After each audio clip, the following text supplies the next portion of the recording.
Hi friend, ನಮಸ್ಕಾರ. ಎಲ್ಲರೂ ಹೇಗಿದ್ದೀರಾ? ಐ ಹೋಪ್ ಎಲ್ಲರೂ ಚೆನ್ನಾಗಿದ್ದೀರಿ ಅಂತ ಭಾವಿಸ್ತಾ ಬನ್ನಿ ಫ್ರೆಂಡ್ಸ್, ಇವತ್ತು ನಿಮಗೆ ಒಂದು ದೇವಸ್ಥಾನದ ಬಗ್ಗೆ ಪರಿಚಯ ಮಾಡಿಸ್ಕೊಡ್ತಾ ಇದ್ದೀನಿ.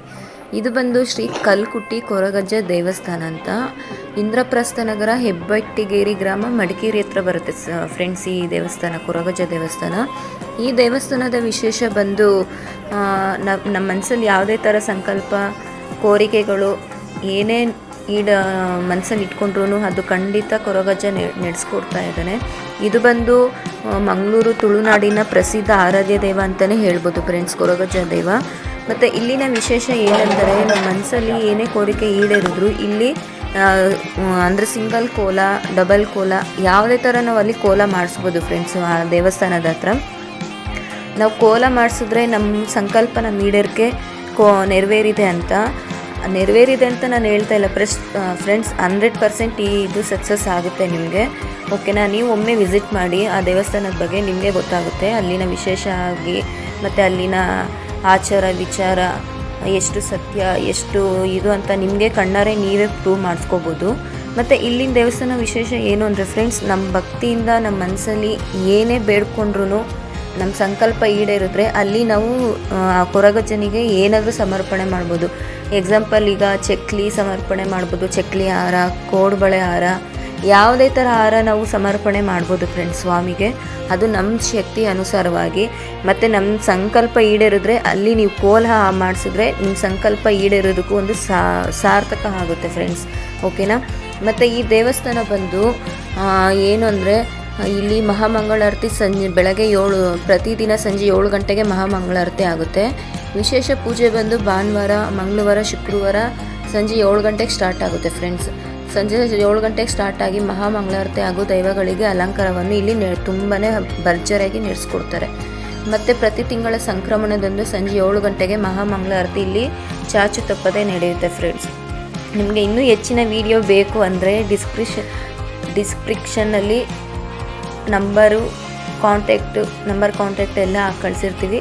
ಸರ್ಚ್ ಮಾಡಿ ವಿಸಿಟ್ ಮಾಡಿ. Thank you.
ಹೇಳುಬುಳ್ಳಿ, ಮೈಸೂರವರು, ಬೆಂಗಳೂರವರು ಹೇಳುಬುಳ್ಳಿ ನೋಡ್ತೀನಿ ನಾನು.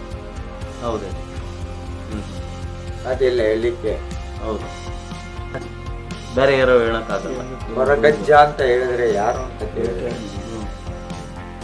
ಕೊರಗ ಜನಾಂಗದ ದೈವ.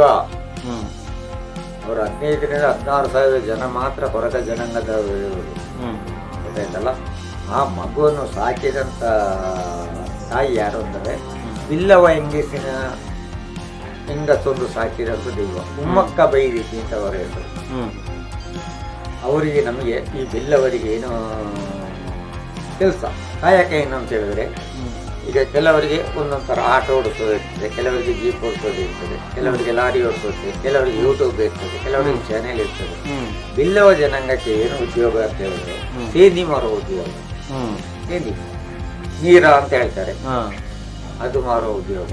ಆಗ ಒಂದು ಮಗು ಕಾಟಿನಲ್ಲಿ ಕುತ್ಕೊಂಡು ಕೂಗ್ತಾ ಇರ್ತದೆ, ಇವರು ಸೇರಿ ತಗೊಂಡು ಹೋಗುವಾಗ ಒಂದ್ಸಲಿ ನೆಗಾಡ್ತದೆ, ಒಂದ್ಸಲಿ ಕೂಗ್ತದೆ, ಎಲ್ಲ ನೆಗಾಡ್ತಾ ಇರ್ತದೆ, ಕೂಗ್ತಾ ಇರ್ತದೆ. ಆಗ ನಮ್ಮ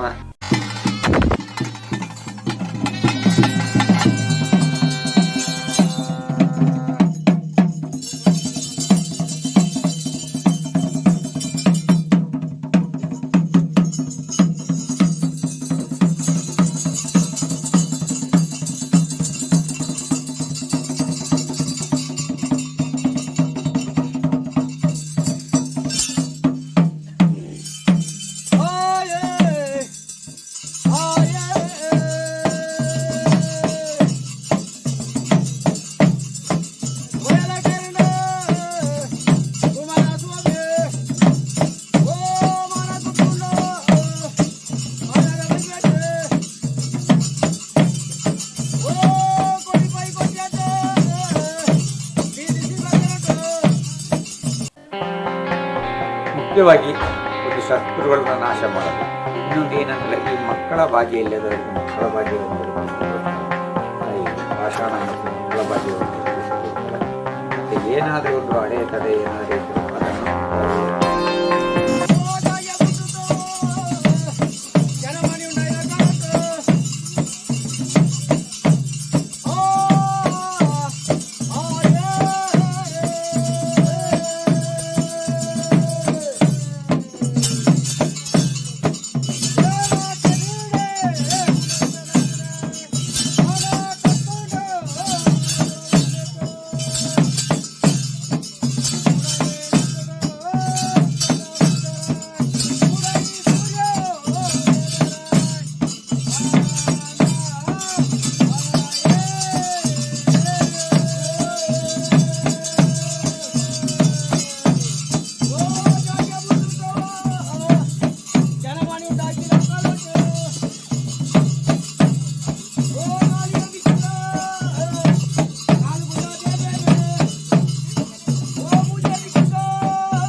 ಯಾರಾದರೂ ಕೆಲವು ವ್ಯಕ್ತಿಗಳಿಗೆ ಮಾಟ ಮಂತ್ರ ಏನಾದರೂ ಕುತಂತ್ರಗಳು ನಡೆಸುವವರು ತುಂಬ ಜನ ಇರ್ತಾರೆ. ಮನುಷ್ಯನೇ ಒಬ್ಬ ಒಳ್ಳೆಯದಾಗಬಾರ್ದು ಅಂತ. ಅಂಥದಲ್ಲಿ ಬಂದಾಗ ತಾಯಿ ಪಾಷಾಣ ಮೂರ್ತಿ ಅಂತ ಹೇಳಿದ್ರೆ ಅವಳು ಸತ್ಯಕ್ಕೆ ಸತ್ಯದೇವತೆ, ಮಾಯಕ್ಕೆ ಮಾಯದೇವತೆ, ಮಂತ್ರಕ್ಕೆ ಮಂತ್ರದೇವತೆ, ಮಾಟಕ್ಕೆ ಮಾಟ ದೇವತೆಯಾಗಿ ಸಹ ನಿಲ್ತಾಳೆ ಅವಳು. ಅಂಥ ದೇವತೆ ಇವಳು ಇಲ್ಲಿ ಇರೋದು. ಮತ್ತು ಪರಮಾತ್ಮ ಭಗವಂತ ಸ್ವಾಮಿ ಕೊರಗಜ್ಜನು ಒಟ್ಟಿಗಿದ್ದಾರೆ, ದೈವರಾಜ ಗುಡಿಯನ್ನು ಇಲ್ಲಿದ್ದಾರೆ. ಹಾಗೆ ಇರುವಾಗ ಈ ದೇವಸ್ಥಾನಕ್ಕೆ ವಿಶೇಷತೆ ಏನಂತ ಹೇಳಿದ್ರೆ, ಯಾರಿಗೇ ಶತ್ರುಗಳು ಇದ್ದರೆ ಶತ್ರುಗಳನ್ನ ನಾಶ ಮಾಡುವಂಥ ಒಂದು ಶಕ್ತಿ ಇವಳ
ಯಾರಿಗಾದ್ರೂ ಯಾವುದಾದ್ರೂ ಕಾರ್ಯಗಳು ಆಗಬೇಕಂತ ಇದ್ದರೆ, ಮನಸ್ಸಲ್ಲಿ ಯಾವುದಾದ್ರೂ ಕಾರ್ಯಗಳನ್ನ ನೆನೆಸಿದ್ರೆ ಒಳ್ಳೇದಾಗಿರ್ಬೋದು, ಏನಾದರೂ ಒಂದು ಕೆಲಸ ವಿಚಾರ ಆಗಿರ್ಬೋದು, ಹಣಕಾಸಿನ ವಿಚಾರ ಆಗಿರ್ಬೋದು, ಅಥವಾ ಬೇರೆ ಏನಾದರೂ ಸಮಸ್ಯೆ ಇದ್ದೇ ಇರುತ್ತೆ ಎಲ್ಲರಿಗೂ. ಆ ಥರದ್ದು ಯಾವುದಾದ್ರೂ ಒಂದು ಕಾರ್ಯಗಳು ಆಗಬೇಕು ಅಂತ ಹೇಳಿ ಕೊರಗಜ್ಜನ ಮನಸ್ಸಲ್ಲಿ ನೆನೆಸ್ಕೊಂಡು, ಇಲ್ಲ ನಾವು ಅಜ್ಜನ ಸ್ಥಾನಕ್ಕೆ ಹೋಗಿ ಬೇಡ್ಕೊಂಡು ಬರಬೇಕು.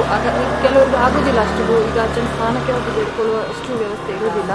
ಅಂಥವ್ರು ಏನು ಮಾಡ್ಬೋದು ಅಂತ ಹೇಳಿದರೆ, ಅವರ ಮನೆಯಲ್ಲಿ ತುಳಸಿ ಕಟ್ಟೆ ಇರುತ್ತಲ್ಲ, ತುಳಸಿ ಕಟ್ಟೆ ಅಥವಾ ಅಡುಗೆ ಕೋಣೆ ಯಾವುದಾದ್ರೂ ಒಂದು ಭಾಗದಲ್ಲಿ ಶುದ್ಧ ಮಾಡಿ, ಗಂಜಲ ಹಾಕಿ ಶುದ್ಧ ಮಾಡಿ, ಒಂದು ದೀಪವನ್ನು ಹತ್ತಿಸಿ, ಅಲ್ಲಿ ಧೂಪದ ಹೊಗೆಯನ್ನು ಕೊಟ್ಟು ಒಂದು ತುದಿ ಬಾಳೆಯನ್ನು ಅದರಲ್ಲಿ ಅಜ್ಜನಿಗೆ ಪ್ರಿಯವಾದಂಥ ಏಲಕ್ಕಿ ಇರ್ಬೋದು, ಚಕ್ಕುಲಿ ಇರ್ಬೋದು, ಉಪ್ಪಿನಕಾಯಿ ಇರ್ಬೋದು, ಅದರ ಜೊತೆ ಬಾಳೆಹಣ್ಣು, ಹಣ್ಣುಕಾಯಿ, ಹೂ ಇಂಥದ್ದನ್ನು, ಈ ಕೇಪುಲ ಹೂವು ಅಂತ ಕೇಳಿರ್ಬೋದು ನೀವು, ಕಾಡಿನಲ್ಲಿ ಸಿಗುವಂಥದ್ದು ಕೇಪುಲ ಹೂವು ಅಂತ.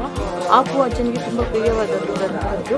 ಅದನ್ನು ಇಟ್ಟು ಒಂದು 10-11 ರೂಪಾಯಿ ಅಥವಾ 1 ರೂಪಾಯಿ ಹಣವನ್ನು ತೆಗೆದು ಅರಕೆ ರೂಪದಲ್ಲಿ ನೆನೆಸಿ, ನನಗೆ ಕಾರ್ಯ ಹಾಗೆ ಸ್ನಾನಕ್ಕೆ ಏನಾದರೂ ಒಂದು ಸೇವೆಯನ್ನು ಮಾಡಿಸ್ತೇನೆ, ನನ್ನ ಶಕ್ತಿಗೆ ಆದಂಥ ಸೇವೆಯನ್ನು ಮಾಡಿಸ್ತೇನೆ ಅಂತ ನೆನೆಸ್ಕೊಂಡು ನಾವು ಮನೆಯಲ್ಲಿಯೇ ಈ ಥರ ಸಂಕಲ್ಪ ಮಾಡಿಕೊಂಡ್ರೆ ಖಂಡಿತ ಅದು ಕೂಡ ನೆರವೇರುತ್ತೆ. ಆ ನಂತರ ನಮ್ಮ ಕೆಲಸ ಕಾರ್ಯಗಳಾದ ನಂತರ ಅಜ್ಜನ ಸ್ಥಾನಕ್ಕೆ ಹೋಗಿ ನಮ್ಮ ಅರ್ಕೆಯನ್ನು ಒಪ್ಪಿಸ್ಬೋದು ನಾವು. ಇದು ಸುಲಭ ಮಾರ್ಗ. ಅಂದರೆ ನಾವು ಮನೇಲೇ ಇದ್ದು ಮಾಡುವಂಥದ್ದು, ಶುದ್ಧದಲ್ಲಿ ಮಾಡಿದರೆ ಖಂಡಿತ ಸಕ್ಸಸ್ ಆಗುತ್ತೆ.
ನಾನು ಈ ಕೊರಗಜ್ಜ ಕೂಡ ಕಲಿಯುತ್ತೀನಿ.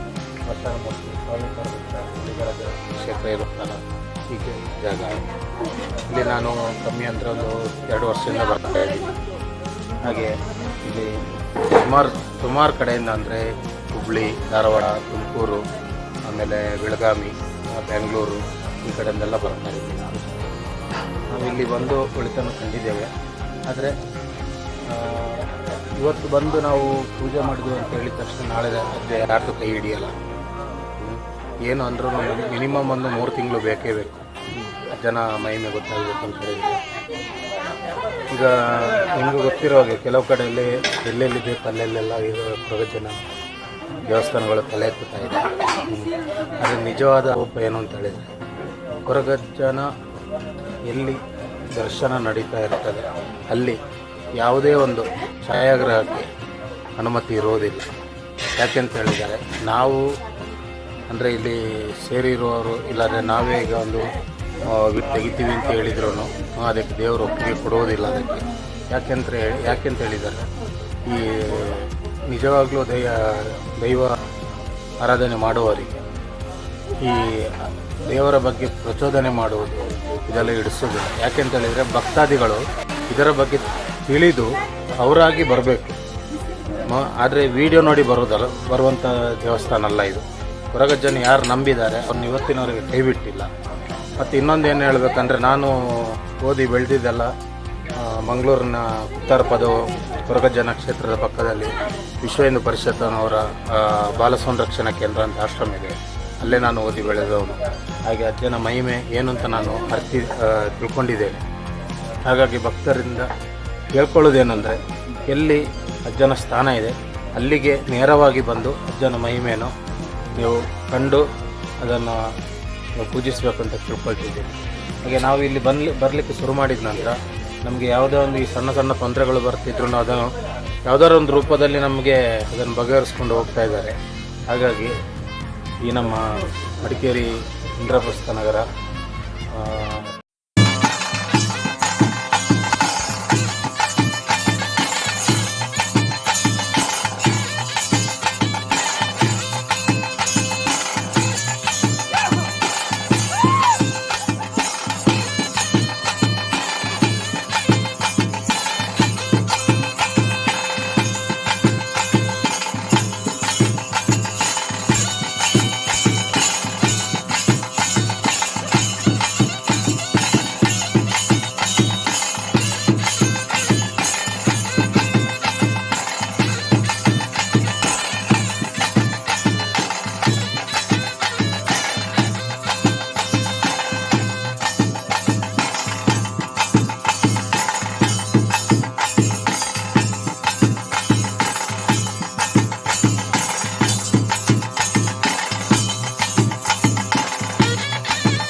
ಕೂಡ ಕಲ್ಲುರಟಿ ಪಾಷಾಣಮೂರ್ತಿ ಸ್ವಾಮಿ ಕೊರಗಜ್ಜ ಸನ್ನಿಧಿಯಲ್ಲಿ ಬಂದಿರುವಂಥ ಎಷ್ಟೋ ಜನ ಭಕ್ತಾದಿಗಳಿಗೆ ಒಳ್ಳೆಯದಾಗಿದೆ. ಹಾಗಾಗಿ ಇಲ್ಲಿ ನಾವು ಇನ್ನೊಂದು ವಿಷಯ ಏನು ಹೇಳಬೇಕಂದ್ರೆ, ಇಲ್ಲಿ ಯಾವುದೇ ದುಡ್ಡು ಕಾಸಿನ ವ್ಯವಹಾರ ಯಾವುದೂ ಇಲ್ಲಿ ಈ ಕ್ಷೇತ್ರದಲ್ಲಿ ನಡೆಯೋದಿಲ್ಲ. ಇಲ್ಲಿ ಕಳ್ಳನೇ ಬರಲಿ ಇಲ್ಲಾದರೆ ಯಾರೇ ಬರಲಿ, ಇಲ್ಲಿ ಬಂದರೆ ಎಲ್ಲರಿಗೂ ಒಂದೇ ರೀತಿಯಾದ ನ್ಯಾಯವಿದೆ. ಹಾಗಾಗಿ ಇಲ್ಲಿ ಮತ್ತು ಇನ್ನೊಂದು ಏನಂದರೆ, ನಿಮಗೆ ಪೂಜೆ ಮಾಡಬೇಕು, ಆ ಪೂಜೆ ಮಾಡಬೇಕು, ಈ ಪೂಜೆ ಮಾಡಬೇಕು, ಅಷ್ಟು ಖರ್ಚಾಗ್ತದೆ, ಇಷ್ಟು ಖರ್ಚಾಗ್ತದೆ, ಯಾವುದೂ ಇಲ್ಲ. ಒಂದು ಭಕ್ತಾದಿಗಳು ತಿಳ್ಕೊಳ್ಬೇಕಂತ ಏನೇನು ಹೇಳಿದ್ರೆ, ಯಾವುದೇ ಒಂದು ದೇವಸ್ಥಾನದಲ್ಲಿ ದೇವರಿಗೆ ನೀವು ಮನಪೂರ್ವಕವಾಗಿ ಏನು ಹರಕೆ ಕೊಡ್ತೀರಾ ಅದೇ ದೇವರಿಗೆ. ದೇವರು ನಿಮ್ಮ ಹತ್ರ ಯಾವತ್ತೂ ಚಿನ್ನ ಬೇಕು, ಬೆಳ್ಳಿ ಬೇಕು, ನನಗೆ ಅದು ಮಾಡಿಕೊಡು ಇದು ಮಾಡಿಕೊಡು ಅಂತ ಯಾವತ್ತೂ ಕೇಳೋದಲ್ಲ. ನೀವು ಮನಸಾರಿ ಏನು ದೇವರಿಗೆ ಒಪ್ಪಿಸ್ತೀರಾ ಅದೇ. ನಮ್ಮ ಸ್ವಾಮಿ ಕೊರಗಜ್ಜನಿಗೆ ಮುಖ್ಯವಾಗಿ ಬೇಕಾಗಿದ್ದು ಎಲಾಡಿಕೆ, ಒಂದು ಮದ್ಯ, ಆಮೇಲೆ ಉಪ್ಪಿನಕಾಯಿ, ಇದಿಷ್ಟು ಅಜ್ಜನಿಗೆ ಬೇಕಾದಂತಹ ಹರಕೆಯ ಇದು ಸೇವೆಗಳು. ಹಾಗೆ ನಾವು ಏನು ನಮ್ಮ ಕೆಲಸ ಕಾರ್ಯ ಆದ ನಂತರ ನಾವು ಅಜ್ಜನಿಗೆ ಏನು ಕೊಡಬೇಕಂತ ನಾವು ಯೋಚನೆ ಮಾಡಿರ್ತೀವಿ, ಅದನ್ನು ಅಜ್ಜನಿಗೆ ಒಪ್ಪಿಸೋದು ಅದು ನಮ್ಮ ಧರ್ಮ ಆಗಿದೆ. ಹಾಗಾಗಿ ದಯವಿಟ್ಟು ಎಲ್ಲರೂ ಈ ಕೊರಗಜ್ಜನ ಕ್ಷೇತ್ರಕ್ಕೆ ಬಂದು ಅಜ್ಜನ ಆಶೀರ್ವಾದಕ್ಕೆ ಪಾತ್ರರಾಗಬೇಕಂತ ಕೇಳ್ಕೊಳ್ತೇವೆ.